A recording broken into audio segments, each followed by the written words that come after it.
कहते हुए तकलीफ होती है कि छत्तीसगढ़ में जो पुरानी सरकार इससे पहले थी, बघेल जी की, भूपेश बघेल जी की, ये बघेल हमारे बघेल मुझे आज आश्चर्य हुआ, प्रधानमंत्री आवास योजना के गरीबों के जो मकान बनने थे, एक मकान नहीं बनने दिया आपने। स्टेट शेयर जो चाहिए प्रधानमंत्री ग्रामीण आवास योजना के लिए, राज्य का पैसे ही नहीं दिया। केंद्र यहां से पैसे भेजती रही और वो अपना शेयर नहीं देते थे, इसलिए उस पैसे का उपयोग नहीं हुआ। वो पैसा उन्हें वापस भेज दिया और हजारों गरीब आदिवासी और बाकी गरीब भाई और बहनों को मकान से वंचित करने का पाप किया। पिछले 5 वर्षों में 18 लाख लोग, गरीब लोग, प्रधानमंत्री आवास ग्रामीण से वंचित हो गए, क्योंकि वहां की तत्कालीन सरकार अपना राज्यांश जमा नहीं की। केंद्र से लगातार पत्र भी भेजा गया और केंद्रांश भी गया, केंद्रांश वापस भी आ गया। उसके बाद भी 18 लाख लोग, गरीब लोग वंचित हो गए। भारत सरकार से एक भी स्वीकृति नहीं आई है। डबल इंजन की सरकार है। इस सरकार को 7 महीना हो गया, 8वां महीना इनका चल रहा है। दिसंबर से बना, अब जुलाई बीतने जा रहा है। तो भारत सरकार से भी पैसा नहीं आया है, राज्य सरकार से भी नहीं दिए हैं। हमने तो कहा था कि हम तो पूरा 18 लाख लोगों को देंगे,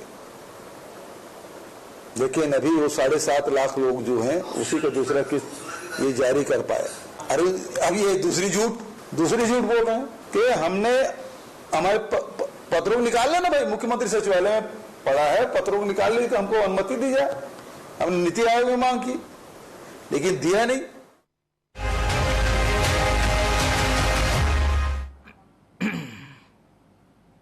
नमस्कार, मैं हूं मोहन तिवारी। आज के मुद्दे में आपका स्वागत है और आज का मुद्दा हमारा आधारित है छत्तीसगढ़ के 18 लाख मकानों को लेकर चल रही लड़ाई विधानसभा चुनाव से लेकर लोकसभा चुनाव तक जारी रही और अब एक बार फिर से दिल्ली से ये आरोप लगा है कि मकान अधूरे हैं क्योंकि पिछली सरकार जिम्मेदार है।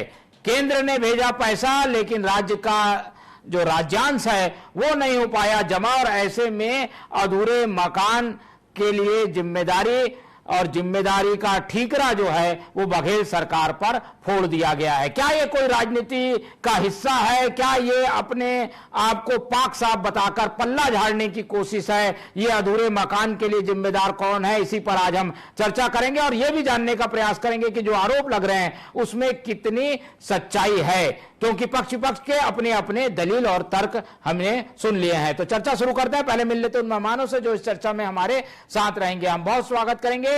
हमारे साथ मौजूद हैं इस पूरे मामले में राजनीतिक विश्लेषण रखने के लिए हमारे स्टूडियो से वरिष्ठ पत्रकार अनिल चौबे जी, बहुत स्वागत करेंगे आपका।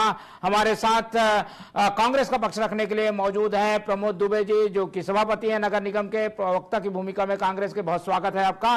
और बीजेपी का पक्ष रखने के लिए हमारे साथ जुड़ रहे हैं KS चौहान जी, जो कि बताएंगे कि बीजेपी इस मामले में क्या कहती है। उन्हीं के पास पहले चलेंगे क्योंकि आज पहुंचे हुए थे मुख्यमंत्री शिवराज सिंह चौहान के पास, जो कि कृषि और ग्रामीण विकास का जिम्मा संभाल रहे हैं। और जब यह डिस्कस हुआ कि हमारे प्रदेश में मकान अधूरे हैं, ग्रामीण क्षेत्रों के प्रधानमंत्री ग्रामीण आवास योजना एक बड़ा मुद्दा थी विधानसभा चुनाव में, तो जवाब निकल के आया कि पिछली सरकार जिम्मेदार थी। आखिर कब तक पिछली सरकार को जिम्मेदार ठहराया जाएगा? चौहान जी, 8 महीने हो चुके हैं, कब बनेंगे ये मकान? बिल्कुल सही बात है मोहन तिवारी जी। और सबसे पहली बात तो मैं ये बता दूं, छत्तीसगढ़ के लिए मुद्दा नहीं है, भारतीय जनता पार्टी के लिए कोई मुद्दा नहीं है। ये छत्तीसगढ़ियों का हक है। जो छत्तीसगढ़ियों का हक भूपेश सरकार ने नहीं किया पूर्ण। पिछले 5 सालों में जो मकान चालू होने चाहिए थे वो चालू नहीं हुए, राज्यांश नहीं किया गया।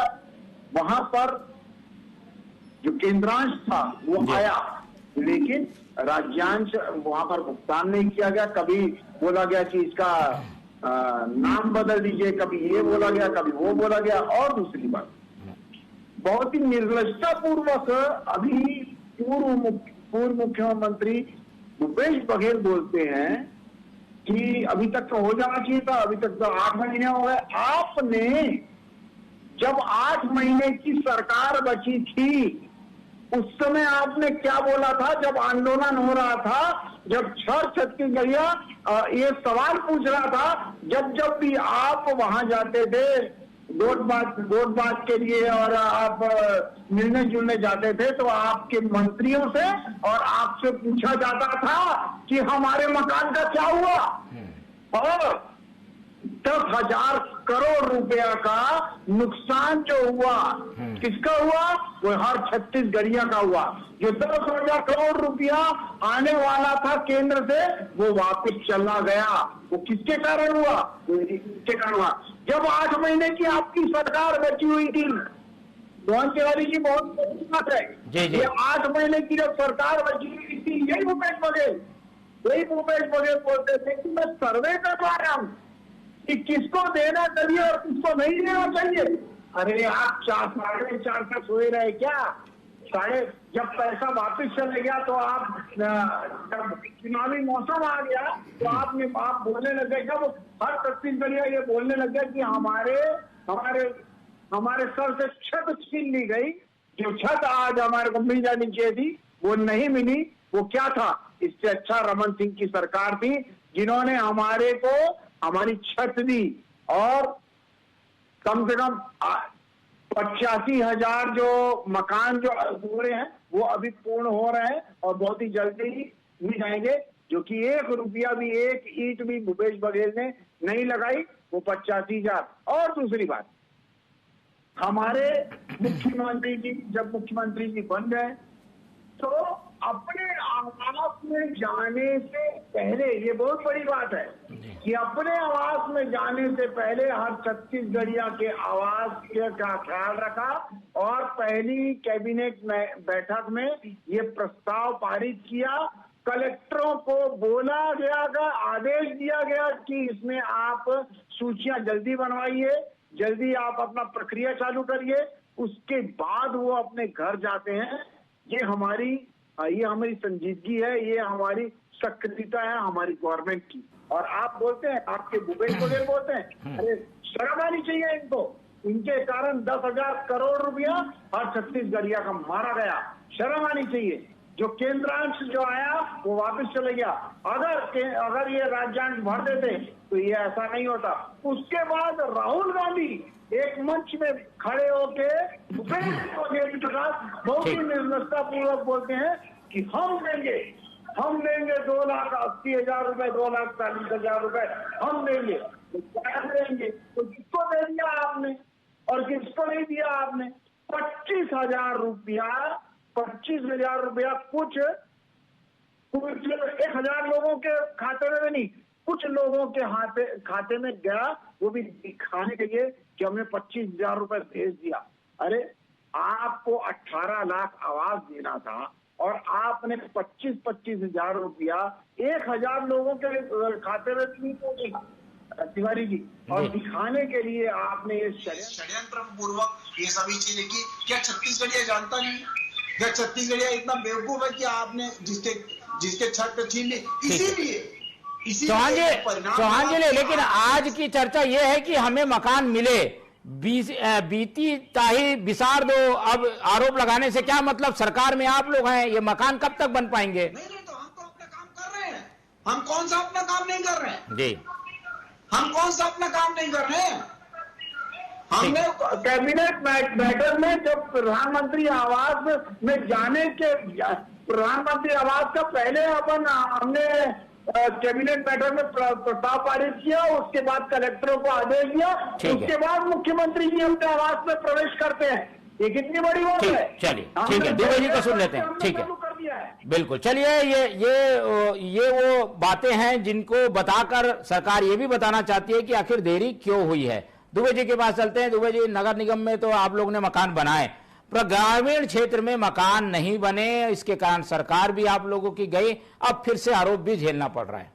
चलिए, चौहान जी आपकी बात सुन रहे होंगे तो उनको लग रहा होगा कि शहरों में मकान बना, नहीं तो वो ये भी कह देते कि शहर में मकान नहीं बना है, इसको भी रोक दिया गया। लेकिन 11,000 शहर में मकान बन करके लगभग 7,500 लोगों को लॉटरी के माध्यम से हमने मकान दे दिया। मोहन जी, सबसे बड़ी बात यह है कि इसमें 3 प्रकार की योजना होती है। एक होती है BLC, एक होता है अफोर्डेबल हाउसिंग प्रोजेक्ट, और तीसरा होता है मोर मकान मोर आवास। इसमें 78,500 जो की राशि होती है वो राज्य का अंश होता है, और 1,71,000 के आसपास की जो राशि होती है वो केंद्र का अंश होता है।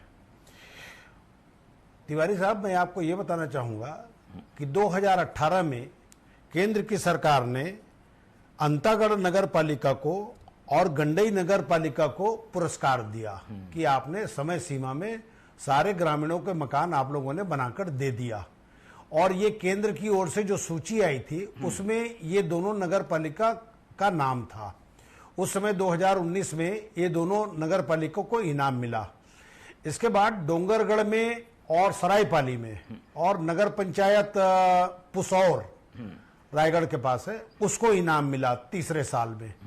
तो मेरा ये कहना है कि जब केंद्र सरकार ये बात को नहीं जानती थी क्या ऐसी इनाम दे दिए? क्या आपने बहुत अच्छा काम किया? कौन से पैसे से काम किया होगा? क्या बिना राज्य के अंश दिए कोई काम को पूर्णता प्रमाण पत्र मिलता है क्या? लेकिन वस्तु स्थिति में आपको बताऊं, जब कोरोना काल आया उस समय जब पूरे देश की अर्थव्यवस्था चौपट हो चुकी थी, उस समय राज्य के पास अपने अंश देने के लिए कहीं ना कहीं तकलीफों का सामना करना पड़ रहा था। उस समय राज्य सरकार ने आवेदन दिया और वर्ल्ड बैंक से 700 करोड़ रुपए लोन लेने का एक प्रस्ताव रखा। वो लोन की भी स्वीकृति लगभग होने को कगार पर आ गई थी। उसी समय सरकार बदल गई और कुल मिलाकर के वो राशि जो थी, जो हमको सैंक्शन होना था, वो सैंक्शन भी हो चुका था लगभग। ठीक है। तो कुल मिलाकर के देखिए मोहन जी, आज प्रश्न इस चीज का है कि भारतीय जनता पार्टी की सरकार बने 7 साल हो गया। आदरणीय प्रवक्ता महोदय कह रहे थे कि पहली कैबिनेट में हमने पास कर दिया, कलेक्टरों को आदेश दे दिया। इसमें कलेक्टर को क्यों आदेश देंगे भैया? आपकी फाइल तो दिल्ली में चली गई है और आपकी फाइल दिल्ली से अप्रूव होकर नहीं आई है, तो क्या कलेक्टर क्या करेगा? पहली चीज। दूसरी चीज, फाइल अभी तक के घूम रही थी।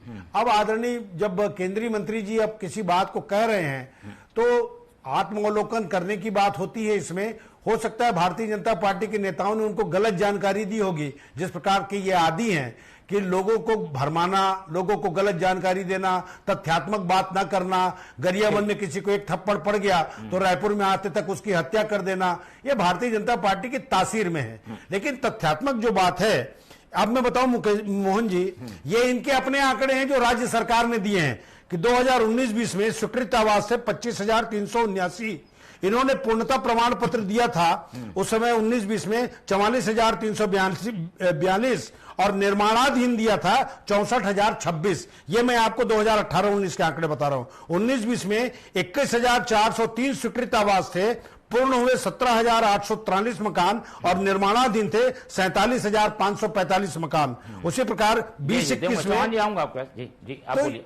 2021 में स्वीकृत आवास थे 45,071 और पूर्ण हुए 16,211 और निर्माणाधीन 68,561। तो कुल मिलाकर के मोहन जी, बस 10 सेकंड और दे दीजिए मेरे को।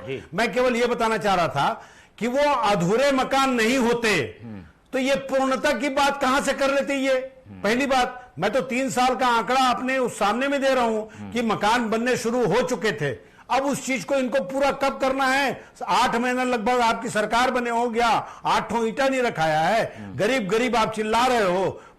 49 करोड़ से 85 करोड़ आप गरीब बना दिए, जिनको आप 5 किलो चावल दे रहे हो और यहां बड़ी बड़ी बात कर रहे हैं। तथ्यात्मक बात करें, जानकारी के अभाव में कृपया बात न करें, इतना मेरा आग्रह है। चलिए, केंद्रीय मंत्री ने कुछ बात कही है तो उनके पास भी कोई तथ्य होगा। आऊंगा चौहान जी के पास, लेकिन पहले चलते हैं चौबे जी से समझ ले। चौबे जी, ये लड़ाई क्या दिखाती है? कोई राजनीतिक विचारधारा के चलते कुछ योजना इनकी थी इसलिए पिछली सरकार ने रोक दी, या पिछली बार कोई और सरकार थी तो उन पर ठिकरा फोड़ दिया? क्या लगता है आपको? देखिए, घर जो आवास है वो बहुत जरूरी आइटम है किसी भी परिवार के लिए। इंदिरा गांधी से ये स्कीम शुरू हुई थी, इंदिरा आवास से शुरू हुई, फिर राजीव गांधी आवास पे आई, फिर बाद में नाम बदल के प्रिय प्रधानमंत्री आवास हो गई। कुल मिला के ये है कि इतना पैसा है सरकार के पास कि वो हर गरीब को जो नॉर्म्स फिक्स है उनको मकान दे सकती है। अब होता ये है कि ये मेरा घर, ये तेरा घर, इनकी ये स्कीम है, उनकी ये स्कीम है, इन्होंने ये राजहंस नहीं दिया तो मैंने ये कर दिया। कोऑर्डिनेशन दोनों तरफ से ठीक नहीं था। उधर उनकी सरकार थी, इधर कांग्रेस की सरकार थी।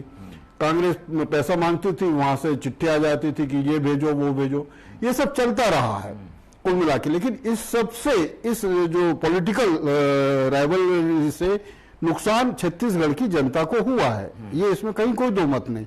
आज वो मकान, उनको 18 लाख मकान मिल जाना चाहिए थे और वो जब अपने मकानों में रहते हैं उसका सुख उनको मिलना चाहिए था, वो नहीं मिल पाया। अब रहा सवाल कि इनके भी 7 महीने हो गए हैं जी। अब इन्होंने तो पहली कैबिनेट में पहले दिन जाके कहा कि 18 लाख मकान, इन्होंने अपने पॉलिटिकल एजेंडा में भी उसको बहुत बड़ा मुद्दा बनाया हुआ था। तो अभी तक धरातल पे इनने भी काम शुरू नहीं किया है, ये सत्यता है। अब उनके पुराने मकान जो बन गए थे, आधे बने थे, ऊपर बने थे, उनको कलेक्टर थतर मतर करके बना रहा है और उन पर पीले रंग पोत के एक नंबर जारी कर दे रहा है। लेकिन वस्तु स्थिति यह है कि आज भी इन मकानों को लेकर सिर्फ पॉलिटिकल इशू बना हुआ है, इस पे कोई सीरियस नहीं है। इनको भी 7 महीने हो गए, कम से कम 1000-2000 मकान को तो बनाना चाहिए था ना, चाबी देना चाहिए थी, ये भी नहीं हुआ है। अब रहा जी, तो ये दोनों साइड से गलतियां हुई हैं जिन्हें सुधारने की जरूरत है। किसी एक पर आरोप नहीं मढ़ा जा सकता। चौहान जी, अब तो सवाल आप लोगों से भी होंगे, लेकिन जो प्रमोद जी ने जो आंकड़े दिए उसमें यह है कि कुछ ना कुछ मकान बने थे, एकदम सिरे से पिछली सरकार को भी खारिज नहीं किया जा सकता। माननीय कांग्रेस की प्रवक्ता आंकड़े दे रहे थे कि कुछ मकान बने थे, मैं मानता हूं कि कुछ मकान बने थे, लेकिन उसको पैसा किसने दिया? जो राज्यांश था वो किसने प्रोवाइड किया था? तो वो 2018 से पहले पूरा प्रोवाइड कर दिया गया था, जिसको बनाते बनाते समय लगा। और उसके बाद जब वो प्रक्रिया में पूर्ण हुए और जब चाबी दी गई तो ये अपने सिर में सेहरा बांध रहे हैं। माननीय प्रवक्ता को इतना भी पता रहना चाहिए, पता होगा, लेकिन अपना पक्ष रखने के लिए उन्होंने ये आंकड़े दिए। मैं मानता हूं बिल्कुल ये इन्होंने चाबियां दी, लेकिन पैसा किसने दिया? मेन बात ये है। और उसके बाद आपने कुछ 1 रुपया भी लगाया क्या पीएम आवास में? कभी भी 5 साल आपने जब भी अपना बजट पेश किया उसमें 1 रुपए का भी पीएम आवास के लिए प्रावधान रखा गया क्या? मैं ये बोलना चाहता हूं। और उसके बाद अभी आज के डेट की हम लोग बात कर लेते हैं, तो कैबिनेट में पास हो गया है। दूसरा, इन्होंने बोला कि ये तो केंद्र देगा पैसा, और उसके बाद कलेक्टरों का क्या लेना देना है? कलेक्टरों को क्यों पूछ रहे हैं? तो माननीय प्रवक्ता जी, मैं आपको बता दूं कि इसलिए बोल रहे हैं क्योंकि सूची बनाना और बाकी का प्रोसीजर करवाना कलेक्टरों के हाथ में रहता है। उनको इसलिए ये बोला गया है कि आप जल्द से जल्द अपनी प्रक्रिया आरंभ कर लें। और 2,62,000 लोगों के आवेदन आ चुके हैं। 1,70,000 लोगों का घर पूर्ण हो चुका है। 85,000 अभी जो घर है वो अभी निर्माण अभी अधूरा है। इसमें सब में 1,70,000 और 85,000 मकानों में 1 रुपया भी भूपेश बघेल ने राज्यांश नहीं दिया है। जितना भी राज्यांश गया है, मैं इन्होंने चाबियां दी है, मैं ऐसा नहीं बोल रहा हूं कि चाबियां नहीं दी है। अभी अपने सिर में सेहरा बांध लेंगे तो इसका कोई, जब आपको कोई घोड़ा ला के दे दिया है उसमें आप सवार होंगे। जब आप सवार होंगे, जब क्योंकि आपकी सरकार 2018 में आई, उसके बाद आप सरकार होंगे, तो आपका इसका मतलब ये नहीं है कि आप खुद घोड़ा लेके आए हो। जी नहीं, आप दूसरे के घोड़े पे सवार हुए हो और दिखा रहे हो तेरा मान के कि हम गए। दूसरी बात, हम लोग जो अभी जो प्रक्रिया चालू हुई है वो हमने अपने जो बजट में ये पीएम आवास का राज्यांश का प्रावधान रखा है। आप साइड में जाके देख सकते हैं। और उसके बाद ही हमारा कार्य जो है वो चालू होता है। किसके बाद? जब हम बजट पेश करते हैं उसके बाद। ठीक है दुबे जी, ये रही वस्तु स्थिति जिसमें प्रयास और जो फंड जो आवंटन है वो बीजेपी ने कर दिया है, लेकिन ये भी बताना जरूरी था कि कहां पर गड़बड़ी है। क्या योजना सरकार केंद्र सरकार की थी इसलिए रोका गया? रोकने की वजह क्या है? देरी तो हुई है आप लोगों के समय, वजह क्या आप बताएंगे इसकी?